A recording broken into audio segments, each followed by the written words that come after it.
Well, hello, everybody, and happy Monday. It is always so fantastic to listen to you, talk to you, and know that you are here in the background of our world on this radio profile page thing.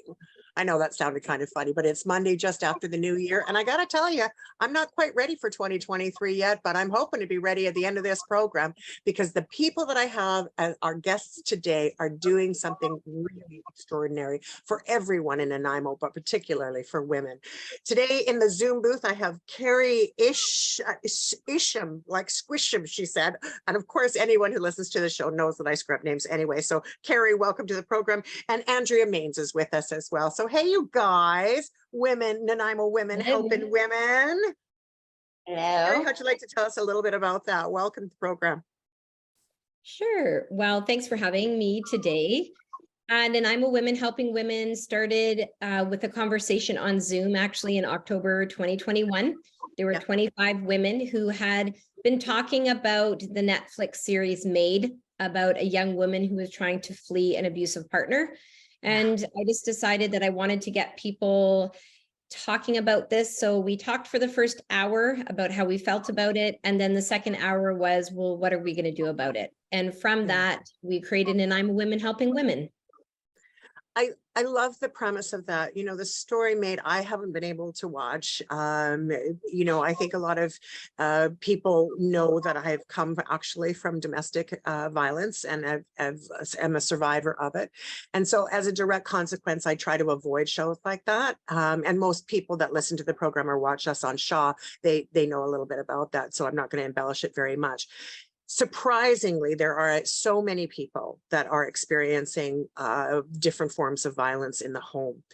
And so I'm curious, I mean, you watched the show, it came up and there must have been an automatic connection. As all women, we know that there's a lot of bad stuff going on in the world, and coming together is so very important. So was it just the show, or was there a group of people that said, well, what's happening in Nanaimo? Do we have resources? How did it come about?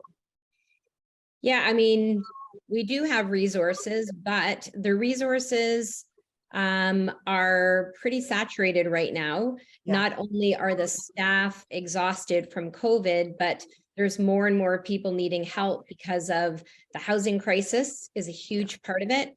That if women even wanted to leave, could they leave because they don't even have a place to go? So we created the group actually more to support the frontline workers. And then of course, indirectly, we support the women.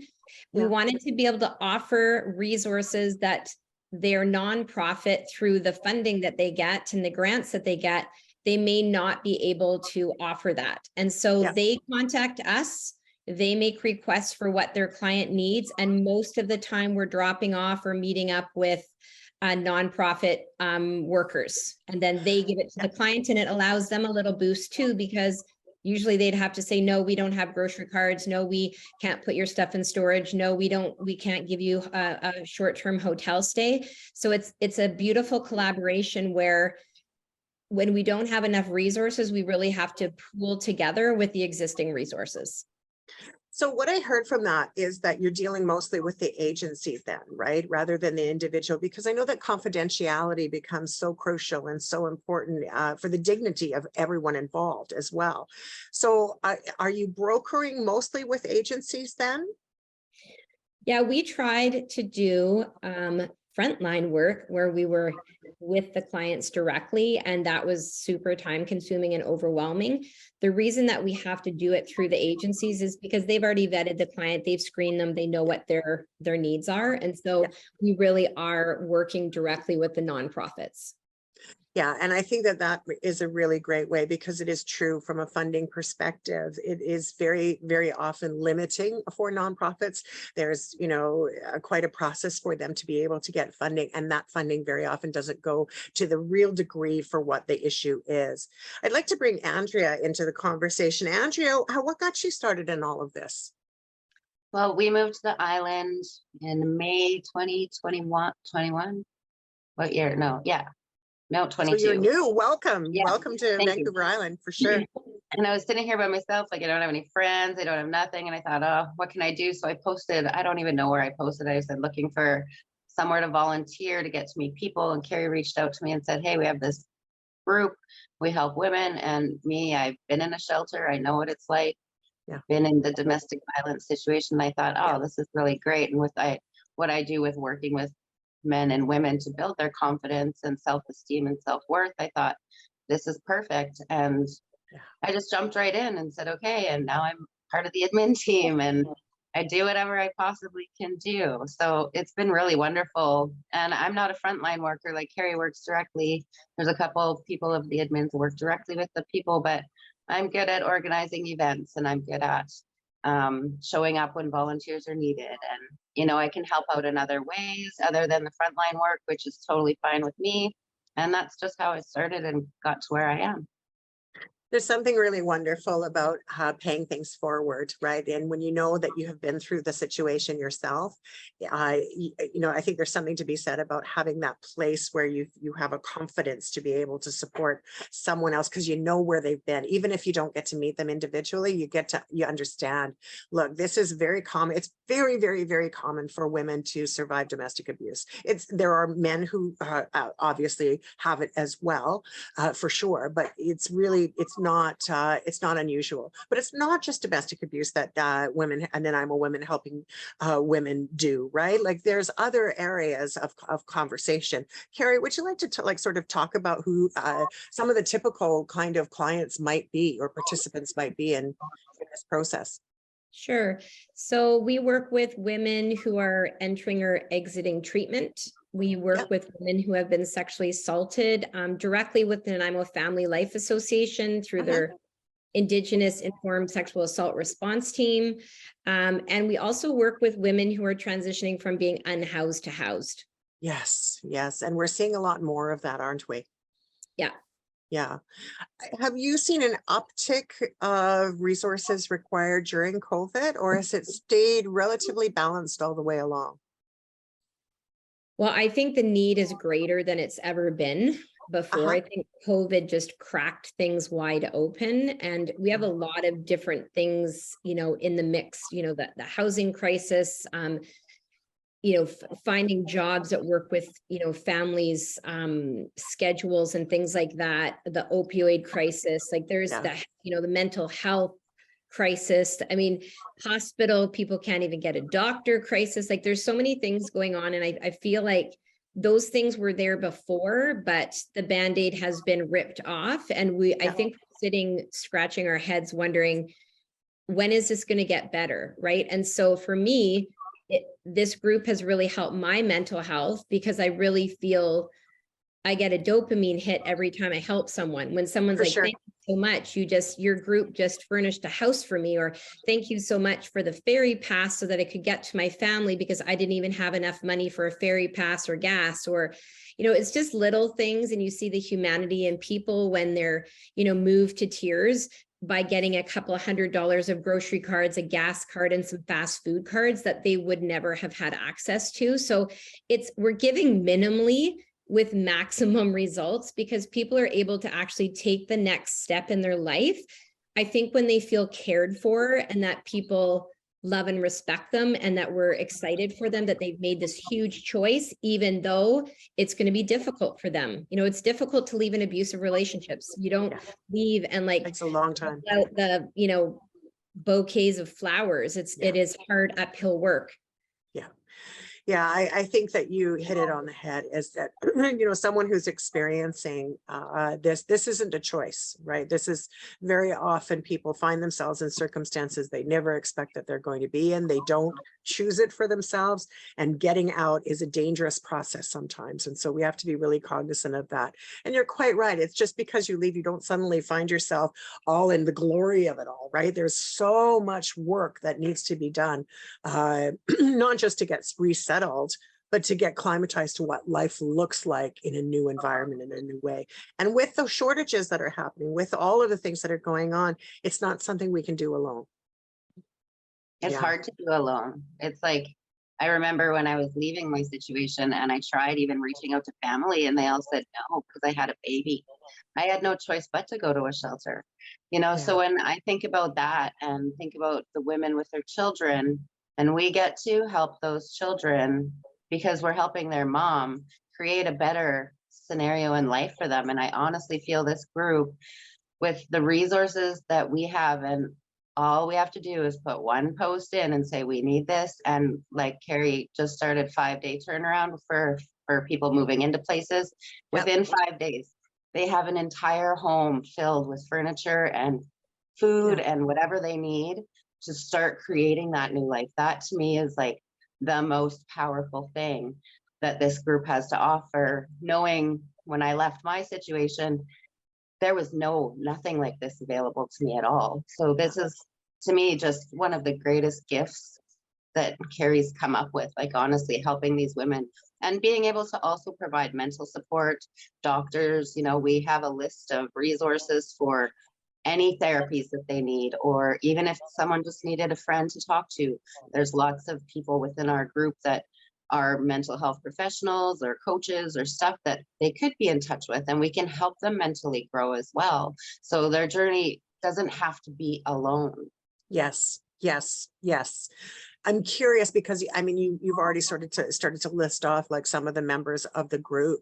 I'm curious, you know, where do these women come from to come and actually support this? Like how did that part develop? Because there's like 100, I don't know how many women you have involved now, Kerri, but as I recall, I mean, the numbers are getting up there. It's almost, I think as of this morning, 982.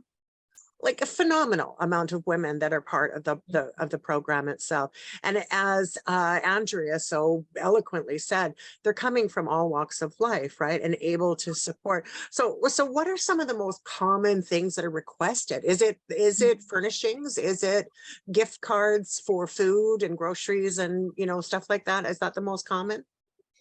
Yeah, I think what we have an offering where if a single person comes to us, we have a baseline of what we offer. And then if it's a mother with children, we offer obviously more support.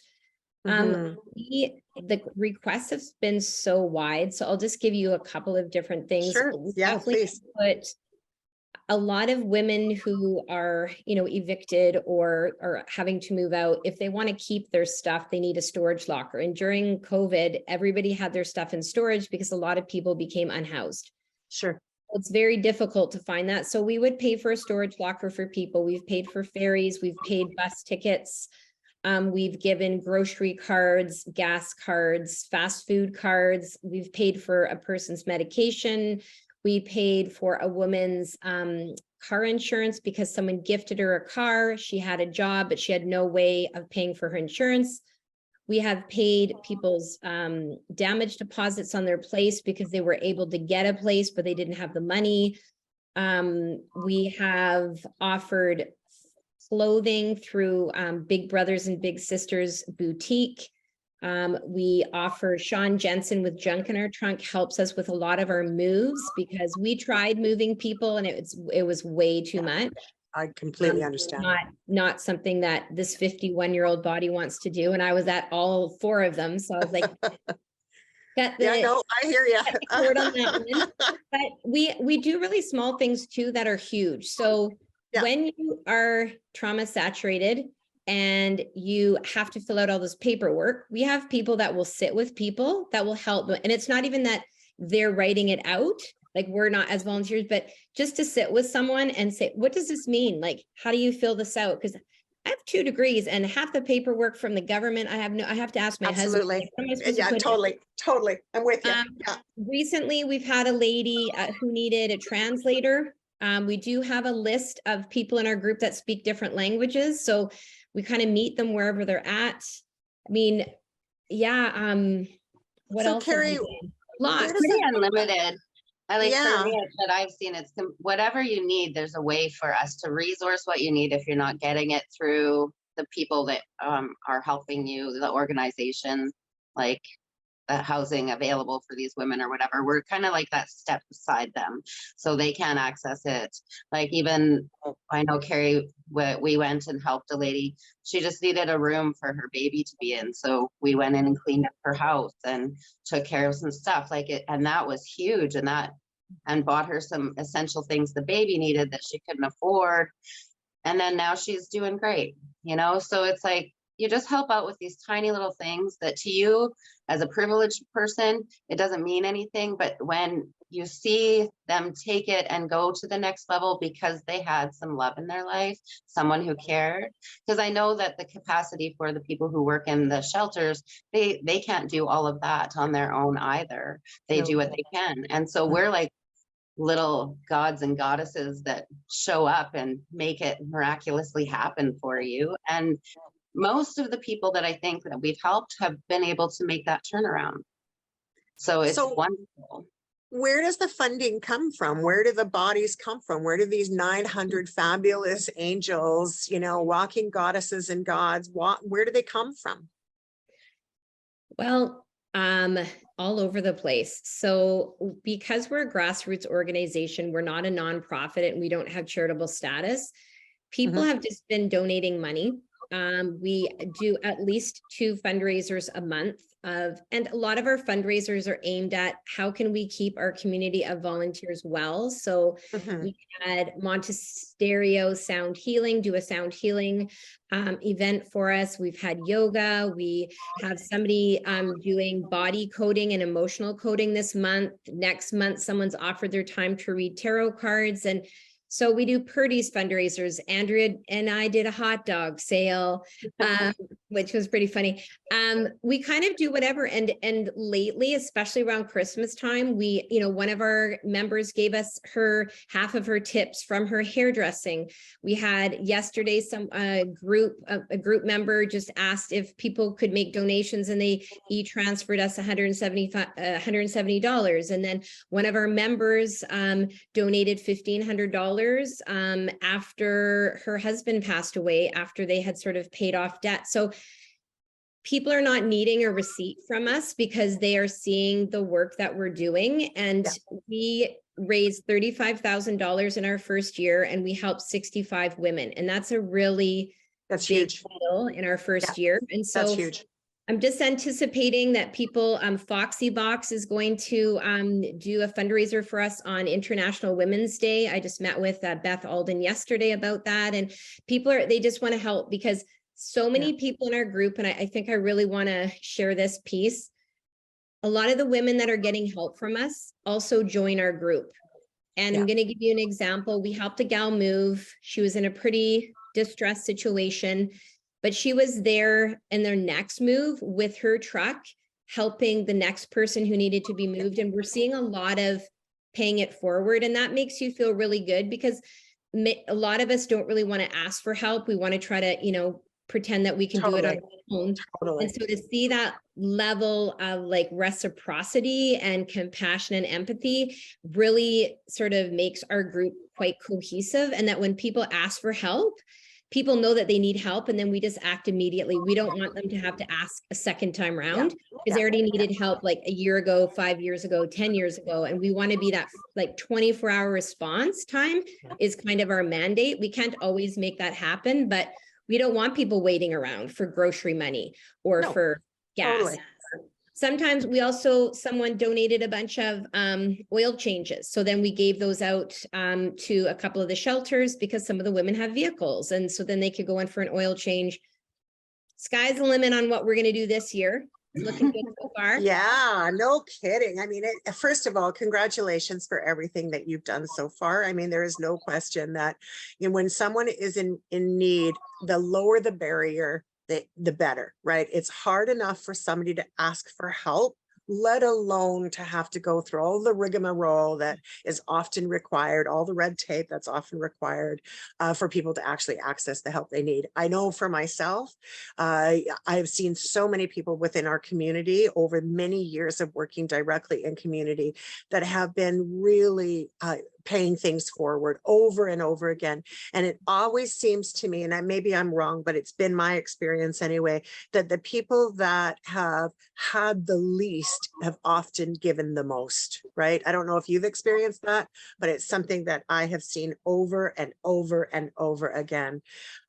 Because you're right. It's just, you know, Andrea, you hit it on the head. It's just a small little thing, right, Kerri? It's just, they're little tiny things that make such a huge impression on the creation of someone having that strong confidence, that self-esteem that's required. It takes a village. You know, as to coin a very old phrase now, but it takes a village to help somebody out when they really need it the most. You know, we're not quite halfway through the program already, but it is a good segue for us just to take a little bit of a breath. You know, if you've just tuned in, today was a great day for you to tune in, because you're learning today about how Nanaimo Women Help Women in the Zoom booth here at CHLY 101.7 FM right here in beautiful Nanaimo. My fabulous guests, Kerri Islam, I'm saying it so wrong. I'm so sorry. And truly, it's a compliment to you, because anyone who has seen one of the many shows that I've produced over the last 5 years, they know that that's the thing for me. It's a compliment, even if I get your name wrong. And Andrea Maynes is with us. They are both representing Nanaimo Women Helping Women. And so I want you to go grab a piece of paper and a pen right now, because now's what you need to do. You need to go get that piece of paper, because when you come back, you're going to want to know how you can help and how you can get involved. Just a couple of other things that are coming up for you. We know that the entire community is in need of support. It's January. It's the beginning of 2023. You know, we have at Chile Radio, of course, been doing our sponsorship to try to get you to remember that having these kinds of radio shows and sharing local wisdom is really important. So if you haven't yet subscribed to become a Chile donor, you know, we would love to have you as a donor. We didn't meet our goal. We were trying to raise $40,000. I think we landed somewhere around 24,000. You know, $5 really a month can help keep this show ready for you to listen to. And not just Act 3. Of course, there are many phenomenal local programs on CHLY. So please, if you haven't already added us to your list, then please do. Further to that, I just wanted to let you know that Act 3 is returning to Shaw Spotlight. We are happy to announce that our first episode for season 2 will be airing as of probably the 12th through the 13th of January. Super excited about that. So make sure you tune into Shaw Cable 4. Of course, we are Vancouver Island wide, so we want to share that with you. And the other thing that we want you to know is that because you are listening today and you're sharing your love, you may be the person that helps the next woman in this community. Nanaimo Women Helping Women is a phenomenal organization. There's just over 900 people right now that are already giving of their time, of their love, of their generosity. Be one of those people. That's a call to action. Welcome back to the program, you guys. Thanks again for being here, Kerri and Andrea. You know, I'm always inspired by people that, you know, give of their time, give of their money, give of their resources to help people that they don't even know that they're helping, right? That there's something to be said about that tiny little thing. I'm going to bring up an old friend of mine, Bill Robinson, who was a school district trustee here for many years, wrote a book, and he's now writing a second book called Hidden Heroes. And the reason I bring that to today's conversation is because one of the things that I always admired about Bill was that he always said that it was one tiny little thing that you could do that could actually be the ripple effect to change another human being's life. And that's what you guys are doing, right? That's exactly what you're doing. That small thing that might seem small to an individual can be the largest thing that can ever happen to them. So I ask you, how can people help? What do they need? What do you need from from our residents and from, you know, our listeners? How can we be of service? Andrea, you want to take that one? I can list some of them, and then if I miss them, you can help me out. So there's lots of ways you can donate. Like we ask our members of our group to send $10 a month, because that would just keep us flowing, and it helps us out immensely. Actually, you can just make a cash donation. There's ways to help out without spending any cash. We collect country grocer receipts, and for every $1,000 we get a $10 gift card. And because we hand out a lot of groceries, this is really helpful. There's, I believe, Quality Foods points, Canadian Tire points, the Big Brothers and Big Sisters, and I don't what's the other name of the clothing store, Kerri, that helps us out? Oh, so moms and dads can donate their clothes to Once Upon a Child, and we have an account there. And some of our women are fleeing violence with the clothing on their back. And so they can go there. I mean, it's always really nice to get donated clothes, but it's a little bit more dignified when you get to pick your children's clothes or they I get to agree. pick it as well. Yeah, for sure. Yeah, absolutely. And that's So- some of the ways. Well, those Yeah. are a few really, really great ways. You know, people often will take those Canadian Tire dollars and sort of, you know, put them aside and not really do anything with them. And they end up being a big, big pile. Well, in the old days, they used to give them to you in paper, but whether or Yeah. not it's on through points cards or what have you, those all add up to be some really amazing things. I think Go one of ahead. our biggest things is the country grocer receipts. We have stacks. And I mean, what do people do with their receipts? They just throw them in the recycle bin. You betcha. Just save, you can save them and send them in or phone or get a hold of someone in the group. I know we have people who will come pick them up. Like that is a huge one for us because the amount of groceries that we help with that's probably one of our biggest things is helping with food getting started. And we do have a landing page, Kathy, Nanaimo Women Helping Women, that is accessible to the public. And we actually have about 3,100 people either liking or following the page, which for an organization that's only been up for a year, Marnie is doing a really great job of that. Thank you, Marnie. One thing that landing page. So if we're doing a fundraiser or something like that, if they can just share for us. And we also, you know, we always accept if people take in their bottles, we'll accept an e-transfer of cash, like from Nanaimo Women Helping Women at gmail.com. Sometimes we had lots of different organizations donate gift cards this year. So usually in denominations of $15 for fast food and then $25 for gas and $25 for food. The price of groceries is super high right now. And so to be able to offer someone $200 of free groceries, especially if they're just starting out in a place where they're going to need to buy like all of the basics. Totally. $200 doesn't go a long way, but it's a good start. Yeah, $200 doesn't go a long way, but if you think about it, when you are fleeing and you're starting all over again, those cupboards are empty. So that means salt and pepper and flour and sugar and, you know, milk and eggs. And, you know, as you said, it's the basics. It's not even, you know, and I think that buying power has something to be said for that too, right? Is giving a person the choice. Not everybody has the same diet. Food security, of course, is a huge issue right now. It's been on the, you know, very topical for the last little while and people trying to figure out ways to do that, and homelessness as well. So one of the things that, you know, you talked about earlier was the unhoused. And I'm curious whether or not this group has been able to help, or do you sit on any boards, panels, other advisory groups, things like that, that can help facilitate some radical changes in the way that we are living in Nanaimo? Have you had that ability to do that? Yeah, so I can speak to that. I personally have been on 2 boards and I personally will probably never be on a board again. I just like the grassroots, the immediate action stuff. But we do a lot of collaboration. So for the unhoused, we collaborate with Rise Bridge.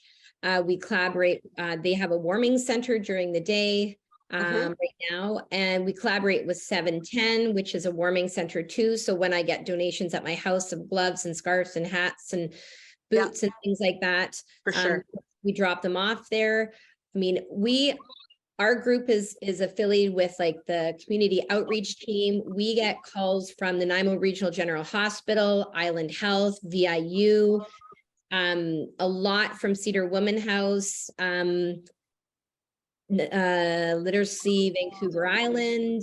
We get lots of emails and reaches out from Nanaimo Family Life Association. So I did presentations and other of our men did presentations to the nonprofits to let them know what we're offering. And we're also linked to the Multicultural Society.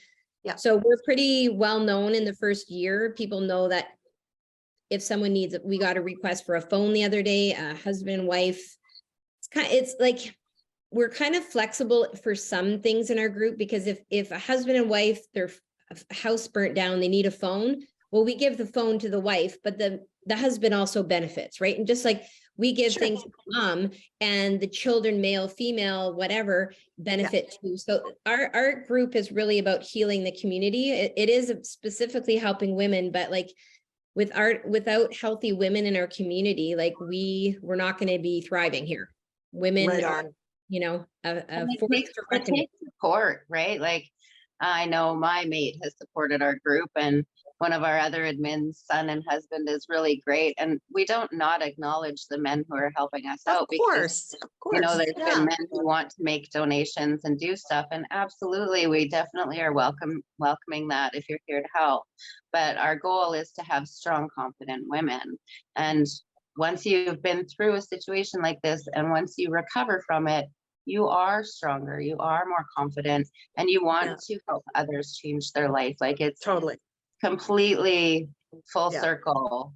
And so we do accept help from any human that wants to help people get out of crappy situations.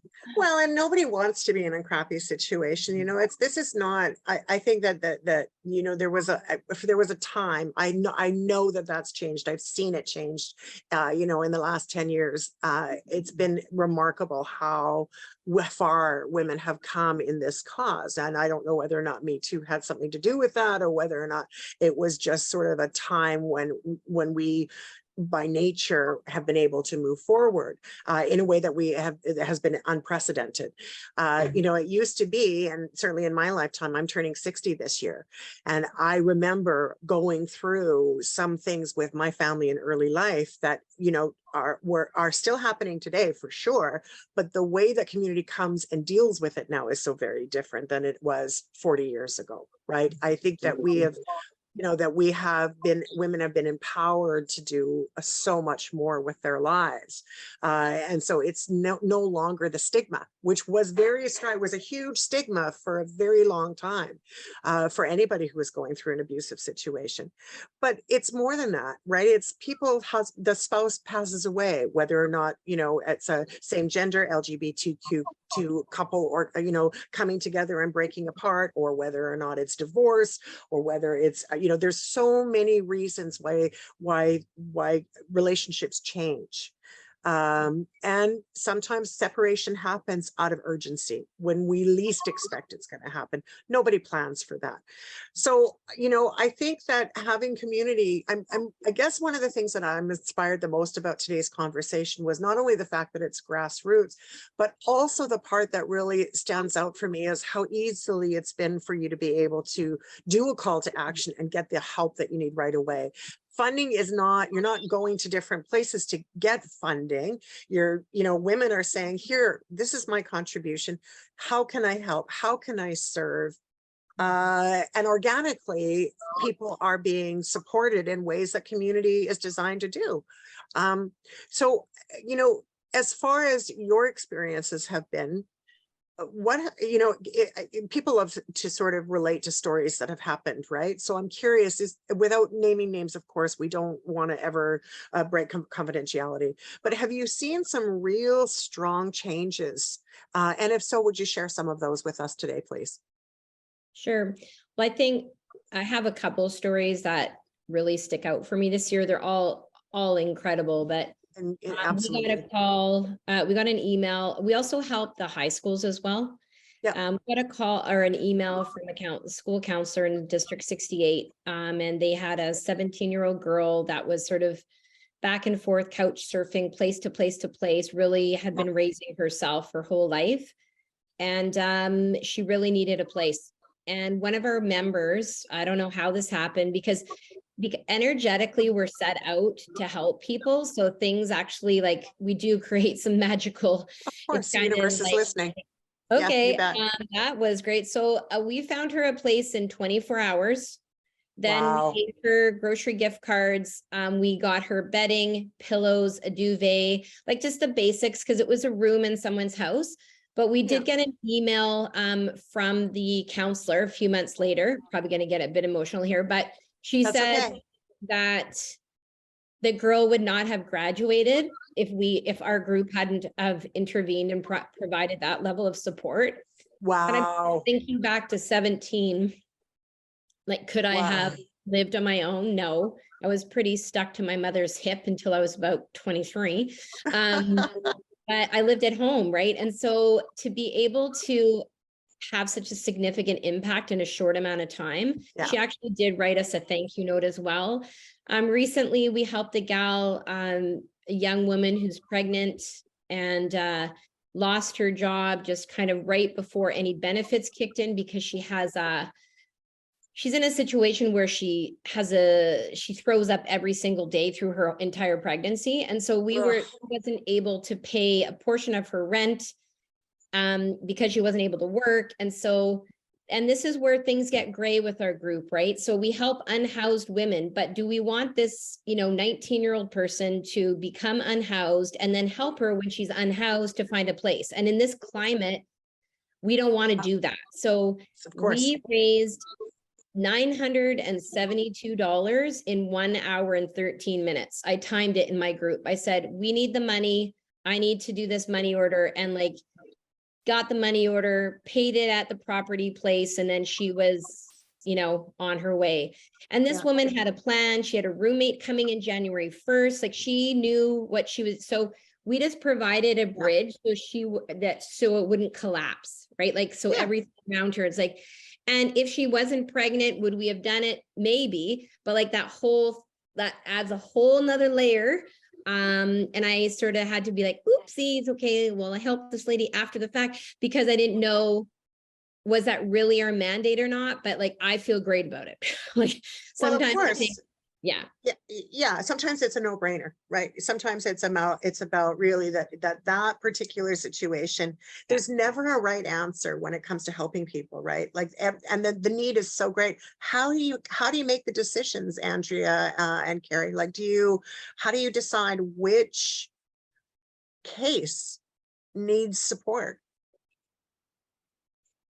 I think a lot of times we have our admin team, and when there's something questionable that comes up, I know Kerri and Marnie and Christy more do the frontline stuff, and they reach out in the group to the rest of the admins and say, hey, we had this come up. What do you think? Should we help her? Should we not? Is this our gray area? Do we do it? Helping that one lady with her to help her not be unhoused, because we don't want to create more unhoused people. I think I know that was a great decision for our group as well, because then we don't have to try and find a place for her in a shelter and get her reset up. She's already set up. So yeah, for sure. To me, that just makes sense. And I love our admin team, because if somebody has oh, I don't think that this benefits us or will keep us in our integrity, they say it. We're a really honest group of admin, and our team is really strong. And I believe that whatever decision is brought to us, we will make the right one. And if we don't do something, we refer them to the right place that they need to go. It's not no, we won't help you, see you, bye. No, of course. We can't help you. So here's a list of resources for you that you can get in touch with to have help. We help you find the help you need too, if we can't help you directly.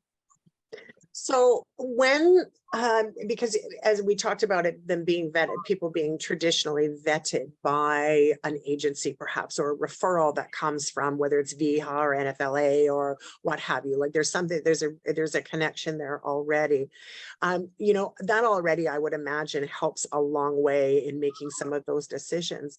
But I really admire the grassroots part of it, where you're collaborating together and you're saying, okay, here we are as a team. This is what we need to do.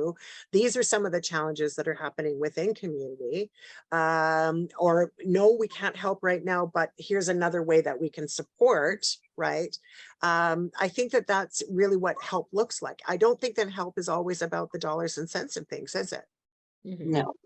And we have, Kathy, we have had times where it was questionable at the beginning, does this person really need our help? Or because we're not poverty reduction specifically, a group like Mamas for Mamas on Facebook, they are poverty reduction, and we do a ton of collaborating with them. Sarah is our contact person for Nanaimo. So we'll have a client and then we say, well, we want you to go here, and then you can go here. And we also have tons of files on our group page. So we have a file for free and low cost food. Sarah from Mamas for Mamas made these beautiful graphics. We have, how to apply for low income housing. What do you do if you have a child with a disability? We have information on who are good family lawyers. We've asked on multiple Facebook pages and taken out the people that have been rude or disrespectful to, our women in this community.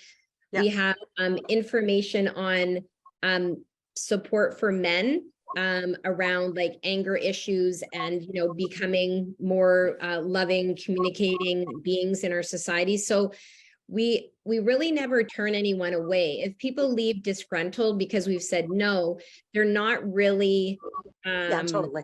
coming with a good heart. Like right now, if, you know, if I had kids and I was low income and I couldn't, you know, I'd probably reach out to our group too and say, you know, I need help. But that's why we don't do self-referrals, because we don't want to challenge someone and say, hey, you meet our criteria, when somebody else has already done that process and they can say, this is what this person needs. Boom, boom, boom.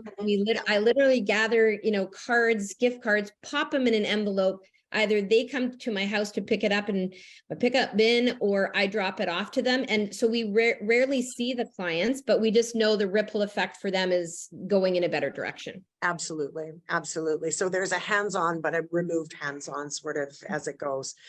And I would imagine, you know, that putting this together takes a tremendous amount of time and energy. Do you work full time at this gig, or like, how are you able to do such miraculous work and God's work in the way that you're doing it?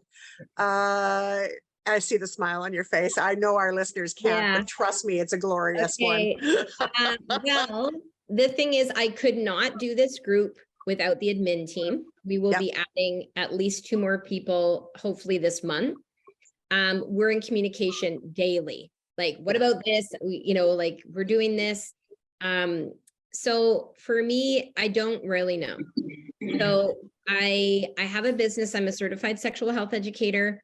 I have some passive income streams now. So my goal for the past 13 years was to be able to work less and play more, and I have arrived. So I am out and about in the community. I'm involved with many different causes, but though that's my contribution, this is how I feel best showing up in the world. But I also do a lot of self-care, and I look after myself, and I just feel like if I'm going to live in Nanaimo, then I have a responsibility to support the most marginalized people, because from my point of view, we measure the health of a community by how we treat our weakest, most marginalized people. And absolutely, all you have to do is drive downtown to know that we don't have an equitable world. And, you know, I'm a person, I know that a lot of the unhoused people by name. Yeah. And I feel very safe downtown in Nanaimo. I don't go down there at night. I'm not a fool, but no, you know, of course. during the day, it can be like, hey, do you need anything? You know, I've got a couple orders in for a backpack and a size 32 jeans, which I'll be working on. Like, it's just a small thing, but I want to be involved with the entire community. You know, I do a lot of marches and things like that. And so my hobbies include volunteering and helping people. I find it invigorates me. The things that exhaust me are the red tape, the policies, the procedures, all of this kind of stuff, because it really stunts people from being able to move forward quickly. And that is absolutely extremely painful for me. That's why I'm not going to be on a board again. You know, I sit on a couple of boards as well, so I get it. I do. And I really understand the challenges that are out there as it relates to community endeavors. And I know that there are some groups and some organizations in our city that are just stepping up in ways that are so beyond, there's the 100 Women Helping, the group there, which is a phenomenal. Rise Bridge, of course, has gained such momentum in the last year. It's only been around for about a year as well. Wisteria Association, they've been working very hard with community and helping to feed the homeless downtown, feeding up to 300 people every single day. We know that there's some really wonderful grassroots organizations that are out there. What kind of barriers are you seeing the most, though, really? Andrea, you want to take that one, or do you want me to?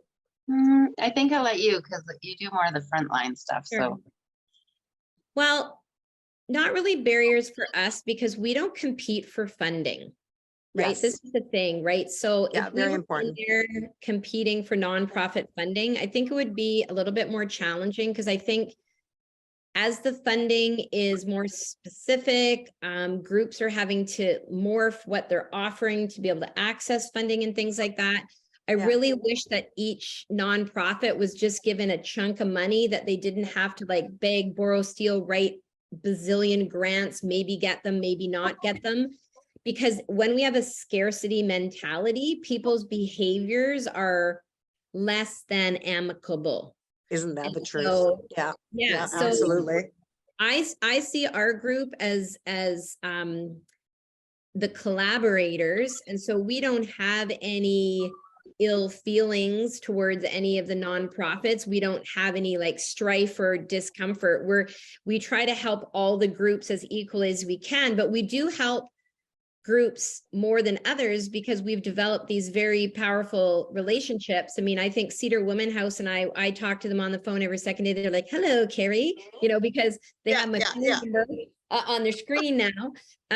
But we like, we're never going to shame people for asking. And I know at the beginning, the workers were like, hi, sorry, we're asking for something again. I'm like, okay, stop saying sorry, because we created this group to make your job easier. And now they just don't say sorry. They're like, hello, we need this. Or they email me, we need this. So like, they got it now. They're feeling very comfortable asking. And I love it because I don't want them to feel bad. I want them to be like, wow, this group is helping us. And so that we can help our clients. Like, perfect. Yeah. And I think there's something to be said for that. Yeah, that's go ahead, definitely Andrea. like people saying sorry for asking for help. Like, how many people actually feel this way, even if you are a privileged person, even if you're not? When we need help in life, asking for it, it doesn't matter where you're at in life, low, high, Totally. poverty, asking for help is hard. And I think that this group, because we don't really have a lot of hard boundaries or boards or politics involved, all of us get to feel better about what we do. I know Kerri said it. I know for me, helping people, seeing the thank you notes or hearing that somebody was really grateful for something we did and I contributed in some way, even though they don't know me directly personally or that I even help them at all, it does help my mental health. It helps me feel good about giving back to a community that I don't really know. I haven't lived here my whole life. And it just makes me feel good and being part of it. And I know all of the admin team and talking to a few people.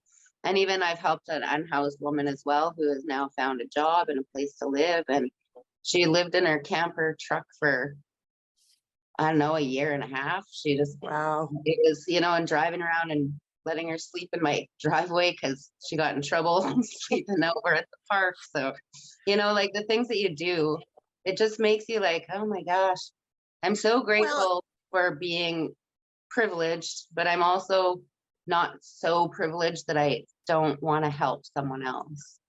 Yeah, and I want to even take privileged off the table. You know, our circumstances are different, but you know, at the end of the day, I don't think that, you know, that people, because they're in a different position in their life, right? We don't always know the hardships that those people have gone through to put them at where they're at right now. So you know, and not to change the vocabulary, but there's something to be said about that, right? When people are afraid to ask, they're afraid to ask because there's shame and blame and all of that other stuff that's attached to it.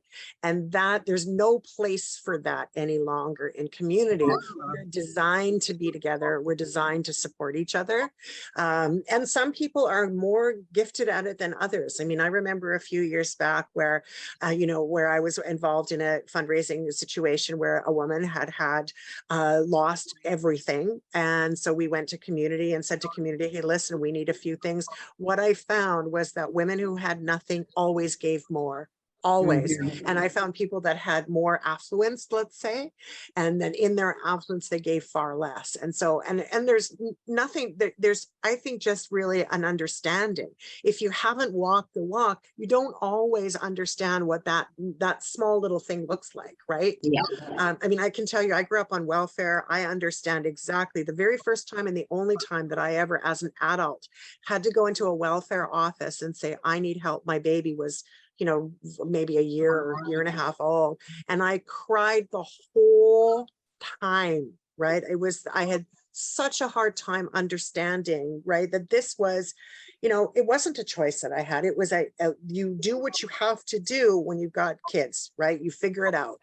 But for some people, it's a very, it's so hard to ask. It's so hard to say, please give me a hand. And it shouldn't be that way when we know that there's a loving community that's here to lift you up, right? And it's not about it's not about taking away everything. It's about lifting you up so that you have the capacity to move ahead in life, right? Yeah. Simple, right? And I think we all need to, you know, we all need to take a part in that if we can. If you have just tuned in to CHL 101.7 FM Chile Radio on Act 3, you are listening to two incredibly wonderful women who have souls the size of Montreal. Incredibly wonderful women, and the 900 or more women that are standing beside them, hand in hand, helping the women in our community. You know, I just have to say how grateful that we are, that you are living in this beautiful town, and that your work is doing the volume of work that nobody knows about, those quiet little things that are happening that nobody sees. And I think that's a testament to the integrity of the organization and to you as individuals. Thank you for doing that.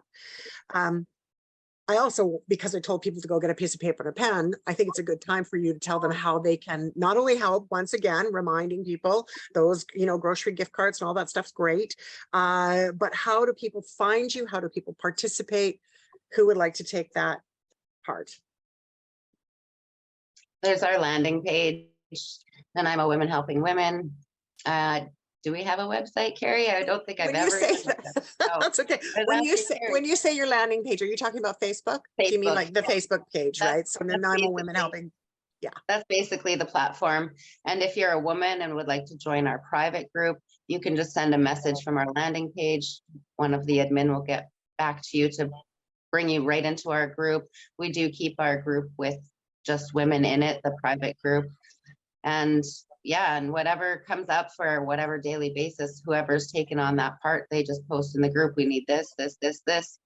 Yeah. And we've just decided our turnaround time for helping somebody move is 5 days, but we still have a 24-hour turnaround for any other woman needing assistance. And don't be afraid to ask for help, because all you need is a Facebook page and find us and message that landing page, and we will figure out a way to help you.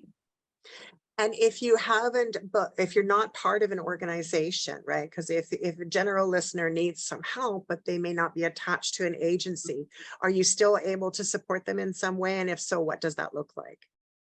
So they can email us at Nanaimo Women Helping Women at gmail.com. And then we can kind of get the lay of the land, like what's happening for them. And then we will send them to one of the nonprofits, whatever match we think would be best for them. And then they'll come back around with the person that's helping them at that nonprofit. And then the worker will say, this is what this client needs. Perfect. So you know, there's still a backdoor to get in, you know, to get the support if you're not attached. All right. Well, ladies, it has been an absolute pleasure to have you on Act 3 today. Thank you so much. You know, it's my favorite part of the program, right, is to sort of glean the wisdom. Although I really think from the time that people tuned in at the beginning of the hour today at 1 o'clock, they have already heard a whack of wisdom coming from both of you. And so I'm just so glad that we've been able to share this time together. Having said that, I still always want to find out what your takeaway is. If you could imbibe something on this community, like whatever it is about Nanaimo Helping Women, or your experiences in becoming a volunteer, supporting, donating, whatever that may be, what does that look like for you? And I'm going to ask Andrea to go first. What does that look like for me? I just kind of like to show up with whatever needs to be needed. I don't have any expectations or judgments around it, because one, I definitely don't want to judge anybody who we're helping. And because I've been in a lot of these situations that they've been in. So the support and no expectations of anything. When they need something and I know I can contribute, I just show up with the best that I have available. And that to me is the best volunteer, the best way to do volunteering.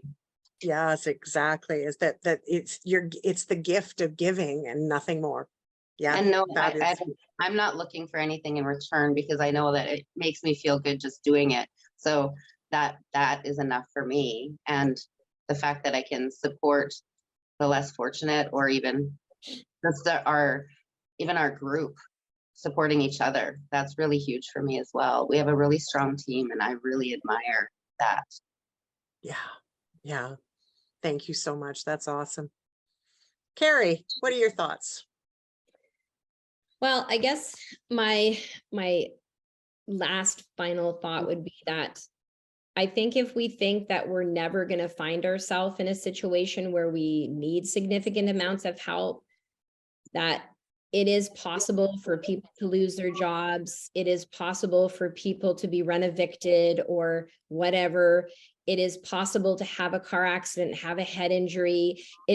There's just so many things that can happen in life that can completely change the course of your life. And so I know for me, one of the reasons I started the group is because I found myself in an unhealthy relationship 15 years ago. And I had the resources to get out. My marriage lasted 11 months. And I had a mom that would have done anything for me. I had a home, and this person lived with me. I had a car, I had my own bank account.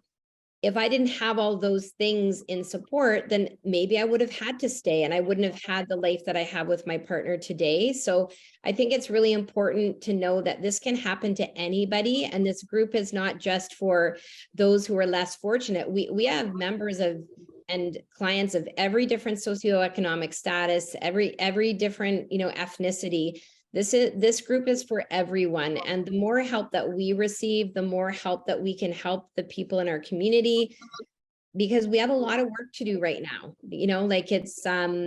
and just feeling a part of. One of our members sent us this little thing she posted, your group is giving people hope in the community. And it made me bawl, because it does give people hope that people care and that we can move together as a community to help those who are most in need. I'm taking a deep breath on that, because what I hear from both of you is that you are vessels to make people matter. And there is time in life when people feel that they just don't matter. And you're reminding us all that everybody does. So, thank you. Thank you for that. There's something that resonates deep in a person's soul when they know that they're able to be seen when they are otherwise unseen. So thank you. Thank you both. I hate to end our conversation. I've really enjoyed it. I look forward to having you both back on the show again in the future. And I certainly would love to have you on the Shaw Spotlight program as well. So we look forward, if you're looking for fundraisers or things like that, it'd be great to have you on that show as well. I will reach out again. In the meantime, if you have tuned into Act 3, you've just kind of came into the end. So rewind us on YouTube, join, subscribe, all that great stuff. If you are wanting to have an encore performance of this and you're interested in finding out more about it, don't forget to check out our YouTube station for sure. Join, subscribe, share. Thanks so much for joining us today, everybody. Have yourself a fabulous day. And remember, you too can make a difference in this community, and we're depending on you. Thanks again. Bye for now.